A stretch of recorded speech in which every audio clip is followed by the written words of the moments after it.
बस्तर में जो 4 दशक से नक्सलवाद फैला हुआ है, ये नक्सलवाद के बारे में हमने एक बार चर्चा किया था कि नक्सलवाद को पैसे कहाँ से मिलते हैं, हथियार कहाँ से मिलता है, लेकिन इस सब पे बातचीत हुई थी। लेकिन कितना पैसा नक्सल संगठन खर्च करता है, अपने एरिया कमेटी पे कितना पैसा खर्च करता है और डिवीज़न पे कितना खर्च करता है और लोगों को कितना देता है, इस पर भी विधिवत बातचीत करने के लिए आप लोगों ने आग्रह किया था। अभी हमारे हाथ एक ऐसा दस्तावेज मिला है जिस दस्तावेज के माध्यम से हम नक्सल संगठन के दंडकारण में जो कमेटियां हैं और जो सब जोनल हैं, इस पे एक उम्मीद लगा सकते हैं कि लगभग कितना पैसा वो खर्च कर सकते हैं। इस पे बातचीत करते हैं। नमस्कार, मैं विकास तिवारी हूं और आप बस्तर टॉकीज़ देख रहे हैं। दरअसल हुआ ये कि नारायणपुर और कांकेर ज़िले के बॉर्डर में एक इलाके में 2 दिनों पहले एक मुठभेड़ हुई, जिसमें एक बड़ी मात्रा में माओवादियों का सामान जो है वो पुलिस ने जब्त किया। बीते जो पिछले वीडियो में मैंने इस पर बातचीत की और आपको दिखाया भी था वो सामान, जिसमें उनके देसी रॉकेट लॉन्चर और BGL और तमाम सामान बरामद हुए थे। उसमें मैंने बताया था कि कुछ दस्तावेज भी बरामद हुए हैं। हालांकि उस दस्तावेज पर उस वीडियो में बातचीत नहीं हो पाई थी। मुझे लगा उस दस्तावेज को विधिवत समझना चाहिए और समझना चाहिए कि संगठन में कैसे कितना पैसा खर्च किया जाता है। 1 साल का एक ब्यौरा मिला है और बहुत ही रोचक है और चौंकाने वाला भी है। तो उस पर बातचीत करने के लिए एक बार फिर से हमारे बस्तर टॉकीज़ में पूर्व समर्पित नक्सली हैं, बोल सकते हैं ना, पूर्व समर्पित नक्सली, क्योंकि अब आप तो संगठन में नहीं हैं। बदरन्ना जी हैं, अभी इनका नाम रमेश है। चेहरे से आप परिचित होंगे क्योंकि इसके पहले बहुत लंबी बातचीत हमारी हुई थी। दादा, एक बार फिर से स्वागत है बस्तर टॉकीज़ में। स्वागत है आपका, स्वागत। तो दादा, असल में नारायणपुर और कांकेर का जो इलाका है उसके बीच में एक मुठभेड़ हुई। उसमें एक कागज़ मिला है जिसको मैं अपने मोबाइल में रखा हूँ, तो मोबाइल से मैं दिखाता हूँ। ये मिला है कागज़, इसमें लिखा हुआ है NBT डिवीज़न, मतलब नॉर्थ बस्तर डिवीज़न का अकाउंट शीट है ये 2021 जनवरी से दिसंबर तक का है। इसमें पूरे जो नॉर्थ बस्तर डिवीज़न है इसके खर्चे का हिसाब किताब है 1 साल का। एक खर्चे का हिसाब किताब देख रहा हूँ तो बहुत चौंकाने वाला है। और इसमें कई टेबल बने हुए हैं और हर टेबल में अलग अलग जो खर्च का हिसाब है वो दिया गया है और बहुत विधिवत इसको मेंटेन किया गया है। तो दादा, ये जो संगठन में खर्च होता है इस पर बातचीत करते हैं थोड़ा सा डिटेल में, क्योंकि आप, हालांकि बदरन्ना जी ने सन 2000 में संगठन से समर्पण किया था पुलिस के सामने और उसके बाद से बहुत बदलाव आया है संगठन में। बदलाव तो आया, संगठन पहले से बहुत ज़्यादा अपडेट भी हो गया है। हाँ जी, हो गया। आप लोगों के समय में ऐसे मोबाइल वाला कॉलम नहीं रहता नहीं था। अब तो माओवादियों के प्रेस नोट सॉरी, माओवादियों के प्रेस नोट व्हाट्सएप से आ जाते हैं जी, मेल से आ जाते हैं। आता। आप लोग प्रेस नोट उससे भेजते थे, लिफाफा पत्र से? उस समय लिफाफा में भेजते थे, है ना, या बाय हैंड भेजते थे। तो अब तो व्हाट्सएप पे ही कर देते हैं। हाँ, व्हाट्सएप अभी सब सुविधा है ना। हाँ, मतलब मोबाइल भी संगठन के लोग चला रहे हैं, बहुत चीज़ें अपडेट हुई हैं जी। तो इसमें ये जो बदरन्ना दादा, ये लिखा हुआ है कि जनवरी से लेकर दिसंबर तक का खर्चा है और इसमें किचन लिखा हुआ है। किचन में क्या मतलब खर्च होता होगा? किचन वाले से खाने पीने का जो भी अपना दाल चावल राशन माने शक्कर चाय पत्ती दूध इस टाइप का सब एक कप खाने के अंतर्गत आता है। वो सब किचन में जोड़ा जाता है पूरा। अच्छा, और सिविल कपड़ा बोलने से कभी अपन पेशेंट हो जाता है तो बाहर जाने के लिए ज़रूरत पड़ता है, इसलिए अपन सिविल कपड़ा रखना पड़ता है। अच्छा, और ये फैटिम्यू लिखा हुआ है। फैटिम्यू क्या होता है? फैटिम्यू मेरा समय तो जानकारी नहीं था, अभी नया नाम से रखा गया था, मेरा समय इतना जानकारी नहीं था। सन 2000 में था जी। हालांकि कल मैंने इस पे फ़ोन पर जो एरिया केरलापाल एरिया कमेटी के सचिव रह चुके हैं मुइया, उनसे फ़ोन पे मैंने बातचीत किया क्योंकि वो अभी समर्पण किए हैं। तो उन्होंने बताया फैटिम्यू का मतलब है, इस पे उन खर्चों को लिखा जाता है जो जैसे संगठन में जो वर्दी, जूते और साथ ही साथ जो लड़ाकों के लिए जो सामान होते हैं माओवादी संगठन के, उनके लिए जो ज़रूरी सामान होते हैं उसमें जो खर्च आते हैं उसे फैटिम्यू कहा जाता है। और इक्विपमेंट में मतलब जो संगठन के अन्य जो साजो सामान होते हैं जिसमें उनके दैनिक उपयोगी सामान भी हैं, उसके साथ ही साथ टॉयलेट्स बोलने से क्या वो बोलते हैं अपन, लेडीज़ के लिए तो नारियल तेल लगता है, साबुन लगता है, पेन लगता है, ये सब दैनिक उपयोग टाइप का है। अच्छा, लेकिन जैसे साबुन तेल पेस्ट ये सब जो खर्च, हाँ, सब खर्चा आता है वो टॉयलेट्स में आता है। दादा, एक चौंकाने वाली चीज़ लिखी है, मैं सुना हूँ कि माओवादी संगठन में जो लोग आते हैं जी उन्हें नशा पत्ती से दूर रखा जाता है जी। और हिदायत दी जाती है कि वो किसी तरह का नशा नहीं करेंगे, जी। लेकिन इसमें स्मोकिंग लिखा हुआ है। स्मोकिंग मतलब? स्मोकिंग का मतलब ये है, पार्टी का पहले से मैं रहते समय भी पार्टी का एक आदेश था कि कोई स्मोकिंग उपयोग नहीं करना, माने नशा प्रदार चीज़ कोई उपयोग नहीं करना है। ये हमको माने शरीर के लिए हानिकारक है। हाँ। तो ये ऐसी बीमार पड़ जाएगा तो हम फिर बाहर इलाज करने जाएंगे, फिर पुलिस का आदमी पकड़ में आ जाएगा। इस टाइप का पार्टी में प्रतिबंध है। लेकिन अभी क्या नया नया आ जाता है, वो अचानक कैसे बंद कर सकता है? उसको हम अचानक ऐसी प्रतिबंध लगा दे तो पार्टी में नहीं आ पाएगा। उसको छोटा सा चीज़ के लिए बड़ा पार्टी में सहयोग नहीं मिल पाता है। हाँ। इसलिए कुछ लोग को इसको कुछ दिन के लिए उपयोग करते हुए धीरे धीरे उसको छोड़ने के लिए उसको मना करा जाता है। अच्छा, और ये प्रचार लिखा हुआ है? प्रचार में ये होता है कि अब देख अपन बैनर है, पोस्टर है, कागज़ है, सब लगता है। ऐसे विलेज कैंपेन बोल, मैं रहते समय एक प्रसार दल बोल के विलेज कैंपेन। अच्छा। तो विलेज कैंपेन में कुछ गाँव वालों को 5 जन 6 जन को बेचते थे, 1 हफ्ता 2 हफ्ता के लिए घूमते थे।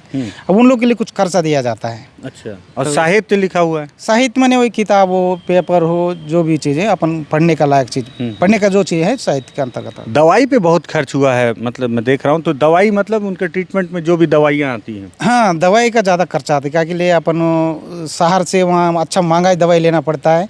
उसको महंगी दवाई ली जाती है? महंगी लेना पड़ता है कि एक्सपर्ट भी ज़्यादा बढ़ना पड़ता है। अच्छा। ऐसी नहीं कि 1 दिन 2 दिन का नहीं रहना, कि हमको कम से कम 3 साल का 4 साल का ऐसी एक्सपर्ट डेट एक्स्ट्रा रहने वाला लेना पड़ता है। ये अधिवेशन क्लास क्या है? अधिवेशन क्लास लिखा हुआ है? अधिवेशन अभी नया कुछ नाम है, मेरे समय नहीं था। अधिवेशन क्लास मेरे ख्याल से वो बड़े बड़े लीडरों का जो रहता है कि जो नए लड़ाकों को बताया जाता है। हाँ, क्लास का मतलब ये होता है, मेरे कार्यकाल में था क्या, हम लोग देख लोकल गिरिल्ला स्क्वाड के लिए क्लास अलग रहता है, रीजनल कमेटी का अलग रहता है, SZG Dandakaranya special zonal committee का अलग अलग रहता है। अच्छा। उसके लिए अधिवेशन बोलने से वहाँ जो भी किस लेवल से किसको समझा सके, उसमें भी हमारा यहाँ किताब अलग अलग रहती है नक्सली में। अच्छा। तो बड़े लोग को समझाने के लायक अलग है, छोटे लोग को समझाने के लिए अलग है, दूसरे यहाँ की सबसे समझाना तो पड़ता उस अधिवेशन में भी पैसा खर्चा होता है क्या? बहुत पैसा इसमें खर्च किया है। गया पैसा है? खर्चा होता है बोलने से फिर बाहर से मंगवाते तो उसको खर्चा तो लगता ही ना। जेल कोड भी लिखा हुआ है। जेल कोड क्या है? जेल कोड में देखा अभी पार्टी में पहले क्या था कि कोई यदि पुलिस का अंडर में जो पकड़ लिया उसको हम पार्टी तरफ से कुछ सहयोग देना है, अच्छा।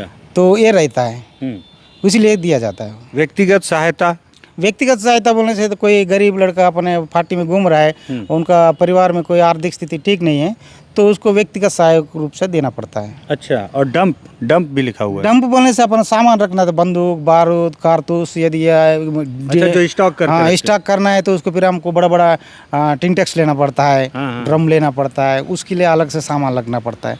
उसको प्लास्टिक जिल्ली नहीं लेना पड़ता है, फेविक्विक लेना पड़ता है, फेविकॉल लेना पड़ता है। अच्छा। ये सब डंप का अंतर्गत, क्या कि पानी नहीं घुसना चाहिए, हाँ। पानी घुसेगा तो खराब हो जाएगा, इसी कारण से उसका सामान अलग रहेगा। और ये टीडी मटेरियल मेरे को जानकारी नहीं होती। टेक्निकल डिपार्टमेंट बता रहे थे कल। हाँ, हो सकता है। अभी उस समय मेरा कार्यकाल में टेक्निकल मैकेनिक ही ऐसी बोलते थे। अच्छा। अभी नया नया नाम चेंज किया, मेरे समय टेक्निकल का मैकेनिक उस समय बोलते थे। ई उपकरण लिखा हुआ है। ई उपकरण से मुझे लगता है उनका आशय, क्योंकि अब जिस तरह से ई उपकरण का उपयोग माओवादी ज़्यादा कर रहे हैं, जिसमें वायरलेस तो है ही, मोबाइल का भी इस्तेमाल है और ऐसे तमाम गैजेट हैं जो माओवादी अब उपयोग कर रहे हैं, तो उस पर भी खर्च किया गया है।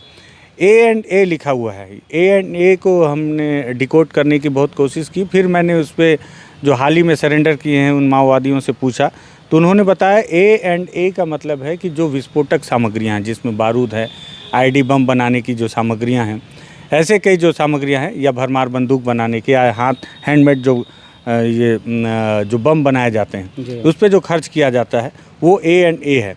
तो इस तरह के खर्चे इसमें किए गए हैं। अब मैं आपको चौंकाने वाली जानकारी बताऊं इसमें, तो ये सिर्फ एक डिवीज़न का हिसाब किताब है 2021 जनवरी से दिसंबर 2021 तक का, मतलब 1 साल का, नॉर्थ बस्तर डिवीज़न का। और सिर्फ एक डिवीज़न में माओवादियों ने 29,98,364 रुपये खर्च किए, सिर्फ एक डिवीज़न। और बताया जाता है कि दंडकारण में 8 डिवीज़न हैं और 3 सब जोनल हैं। तो अब आप सोचें कि सिर्फ 3 सब जोनल और 8 डिवीज़न में से एक जो ये डिवीज़न है नॉर्थ बस्तर का, इसमें 30 लाख रुपए खर्च किए गए हैं 1 साल में। तो आप अंदाज़ लगाइए कि 8 डिवीज़न में कितने पैसे खर्च किए जाते होंगे और जो सब जोनल है उसमें भी खर्च किए जाते होंगे। सीसी मेंबरों के हिसाब किताब अलग होते होंगे, अलग होता है, सबके खर्चे अलग हैं, अलग उनके अलग। खर्चे तो और स्टैंडर्ड होते हैं। हाँ, अलग होता है मैं देखा हूँ दादा 2-3 बार कि जैसे जब माओवादियों का कैंप में जब अटैक करते हैं जी वहाँ से सामान बरामद होता है। जहाँ से छोटे स्तर के माओवादी रहते हैं जी वहाँ पे मैं देखता हूँ तो गोल्ड का साबुन, टूथपेस्ट, ये बहुत लोकल क्वालिटी का रहता है। जी कहीं जहाँ बड़े स्तर के माओवादी रहते हैं वहाँ देखता हूँ पतंजलि का टूथपेस्ट रहता है, पतंजलि का बिस्किट रहता है। तो ऐसा क्राइटेरिया रहता है क्या, छोटे लीडर को सस्ता सामान और बड़े लीडर को महंगा सामान? नहीं, ऐसी कुछ नहीं है। वो क्या देखो, वो रहने का स्थिति का पकड़ के रहता है। देखिए लोकल वाला के लोकल स्तर पर रहता है, यदि बड़े डिवीजन वाले थोड़ा टाउन लेवल में रहता है तो उसी हिसाब से सामान उपयोग करना पड़ता है। सामान का भी मैंने परिस्थिति का अनुकूल करना पड़ता है। अच्छा, यदि डिविजनल कमेटी को क्या होता है, वो बाहर रहता है तो टाउन का अंतर रहता है, टाउन का रहन सहन का अंतर्गत रहना है तो नहीं उनके कैंप में भी अटैक होता है? हाँ, तो भी मैं वो देखा हूँ। अचानक आ जाता है, वो सामान लेके आ जाता है ना, वहाँ मिलता है कि नहीं मिलता है। अच्छा। हम तो पहले उनको सुविधा बोलते हैं, देखो आपको जो सुविधा हो सकता है लेके आओ। यदि वहाँ नहीं मिल पाएगा तो ये दिक्कत होती है। लेकिन एक इसमें भेदभाव नहीं है, भेदभाव नहीं एक चीज़ इसमें ये लिखा है कि टोटल इनके पास जो नॉर्थ बस्तर डिवीज़न है इसमें 35 लाख रुपए थे, जिसमें 29,98,000 रुपये खर्च हुए हैं और 5 लाख रुपए अभी भी इनके पास शेष हैं 1 साल के अंदर। एक नोट के तहत लिखा गया है कि जून महीना ते जेल कोर्ट ते रास्ता खर्च बंडन पारा मुठभेड़ ते हत्ता पैसा आंदू, जिसका मतलब है कि जून महीने में जो जेल कोर्ट में पैसे खर्च होने थे वो एक मुठभेड़ में, जो बंडन पारा का जो मुठभेड़ था उसमें पुलिस के हाथों चला गया। चला गया। तो ऐसा भी होता है। लेकिन इसमें एक संदेह मेरे को उत्पन्न हुआ जो मैंने आपको पहले बताया। मुझे संदेह ये हुआ, मुझे पता है कि मेरे वीडियोस को माओवादी संगठन के द्वारा देखा जाता है।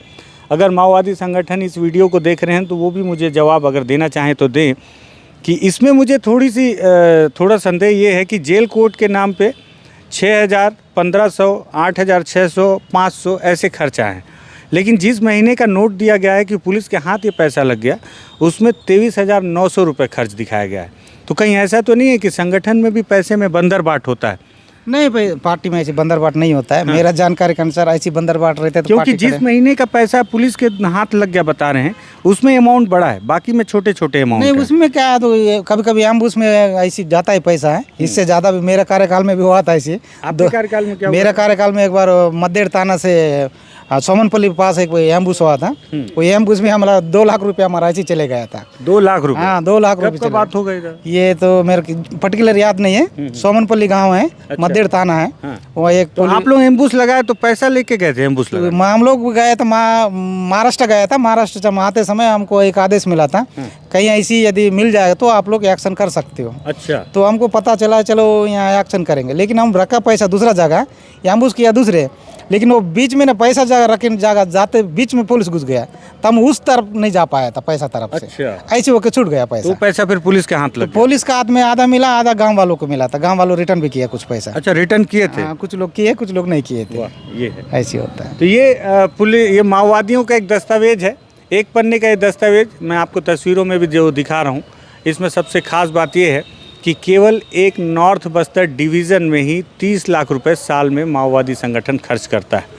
8 डिवीज़न है जो मेरी जानकारी में है। आपके समय कितने डिवीज़न थे? आपके समय तो कम थे। उस समय हमारी 2 ही डिवीजन थे, दक्षिण बस्तर डिवीजन, उत्तर बस्तर डिवीजन। और उस समय क्या इतना 30-30 लाख रुपए साल का खर्च नहीं, होता था? उतने समय हमारा जनसंख्या भी कम था ना उस समय। नया नया तो अभी प्लेटून वगैरह बन रहा था, उस समय नहीं था तो उस उतना। समय बहुत कम में खर्च चल जाता। हाँ, पैसा खूब था लेकिन खर्चा कम होता था। तो अब संगठन बड़ा हो गया है, खर्च ज़्यादा हो रहा है, खर्चा तो ज़्यादा हो पैसा का रिकवरी भी ज़्यादा चाहिए। ज़्यादा चाहिए, लेकिन अभी नहीं हो रहा है। मेरा कार्यकाल में तो ज़्यादा पैसा था उस समय, तो अब कम हो रहा है? अभी कम हुआ है। उस पहले समय पैसा ज़्यादा आता था, खर्च कम था। खर्च कम था, लेकिन अब खर्च- जनसंख्या भी कम था। अब खर्च ज़्यादा लेकिन पैसा आ कम रहा है। आ रहा है काहे के लिए, उस समय पैसा ज़्यादा बोलने से देख, तेंदुपत्ता वाला ठेकेदार से मिलता था। वो तो अभी भी मिलता है। अभी कम मिलता है तेंदुपत्ता वाला, अभी गवर्नमेंट ले रही है ना। अच्छा। अब उसको फॉरेस्ट वाले देते थे, अब रोड बना रहे तो पुलिया वाले देते थे, और हमको जंगल वाले देते थे। मैंने हमको चारों तरफ उस समय पैसा ही पैसा था समझो। अच्छा। लेकिन उसको पैसा उपयोग करने नहीं पाते थे हम लोग, तो कि यदि जनसंख्या भी कम था, तो इसीलिए उस समय पार्टी के ने एक निर्णय किया था,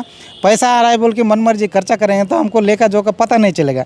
कल का दिन हमारा सरकार यदि हम क्या करेंगे, आज सरकार को तो हम बुरा ही कर रहे हैं, मनमर्जी घोटाला कर रही है, खा रही है बोल। यदि हमारी सरकार आएगा तो हम क्या प्रश्न लगाएंगे। तो इसलिए ये सिस्टम बनाया था। मैं पहले शुरुआत 87 में भर्ती हुआ, उस समय ये सिस्टम नहीं था।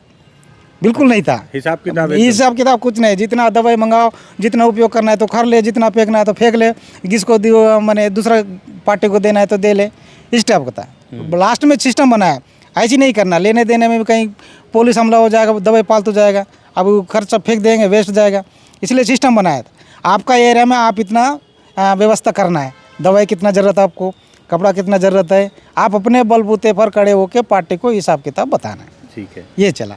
ये बदरन्ना दादा हैं जिनका वर्तमान में नाम रमेश है, उर्फ रमेश, और इन्होंने सन 2000 में समर्पण किया था।